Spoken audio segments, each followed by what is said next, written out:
অবস্থায় রয়েছেন আপনারা? আমরা অবস্থা আমাদের খুব ভালো নাই স্যার, আমাদের অবস্থা খুব গম্ভীরতা। আমরা এই জীবনে দেখে আসলাম সারা জীবনে যে নদী আমাদের অনেক দূর ছিল, সেই নদী আজকে আমাদের বাড়ির পাশে চলে এসছে। এখন আমরা কোথায় যাব বা কি করে খাবো সেটা আমাদের জন্য আমাদের সেন্ট্রাল গভর্নমেন্ট কোনো কাজ করে দিচ্ছে না। ডেলি প্রত্যেক বছর এখানে এসে বলছে যে গঙ্গা এবার বাঁধন হয়ে যাবে, কিন্তু দেখতেই আছি আমাদের বয়স কাটতেই আছে, ছেলেপুলেরাও চিন্তা করছে যে কোথায় যাব কোথায় না। তাহলে একটা কথা বলতে চাইছি যে আমাদের যে এমএলএ সাহেব সমন মুখার্জি, তিনির জন্ম কিন্তু এখানেই, আর ভগবান করে ওর এখানেই ওই শেষ হোক। ওর বয়স হয়ে গেছে অনেক, কিন্তু ওই লোকের ভরসাতে আমরা সারা জীবন কাঠাদিয়ারাবাসীরা থাকলাম। আর বেচারি যা পারছে কিন্তু করছে, অবশ্যই করছে। রাজ্য সরকার সাহায্য করছে, রাজ্য সরকার ওকে সাহায্য করছে, কিন্তু ওই কিছু করছে লোকটা, কিন্তু ওর সমর্থনেতে আমরা পাবলিক একজুট হতে পারছি না বলে এই গঙ্গার বিষয়ে আর কিছু করা যাচ্ছে না, আর ওই তিনি করতেও পারছেন না। বাড়িঘরগুলো কোথায় নিয়ে যাচ্ছেন? বাড়িঘরগুলো যেখানে পাচ্ছি শ্মশান ঘাটে বা বাঁধের উপরে বা গঙ্গার ধারে, যার কিছু নাই, অর্থ নাই, ওরা কোথায় যাবে?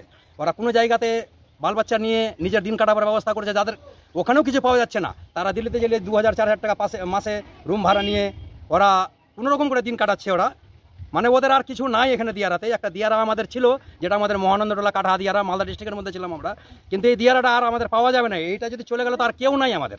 কেন্দ্র সরকারের ভূমিকা কি?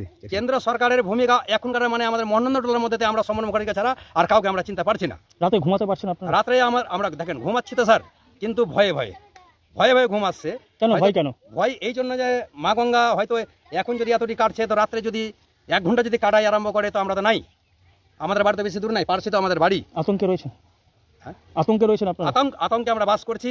তাহলে এটাই হচ্ছে আমাদের রাজ্য সরকারের উপরে আমাদের নিবেদন যে কোনোরকম করে হোক ওই আমাদেরকে রক্ষা করুন। কি নাম আপনার? আমার নাম ভোলা ঝা, আমার বাবার নাম সুশীল ঝা। আমার বাড়ি যে গ্রামে সমন মুখার্জির বাড়ি, সেই গ্রামে আমার বাড়ি। সাংসদ তো অনেকবার, বিজেপির সাংসদ আসে অনেকবার, সে কাজকর্ম করছে কিছু? বিজেপির সংশোধন তো দেখলাম, অনেকবার দেখলাম, ওকেও চেষ্টা করলাম, কিন্তু বললো তো খুব খগেন মুর্মু, কিন্তু কিছু করে গেল না। আর আমি বলতে চাই একটা মানে ছোটো মোটো লোক হয়ে নিয়ে যে খগেন মুর্মুর মতন লোক কোনো নেতার মতন লোক না। ওই নেতাগিরি ওকে বলা চলে না। নেতার মতন যদি লোক হয়তো আমাদের মহানন্দটোলাতে রয়েছে একটা শুধু সমন মুখার্জি।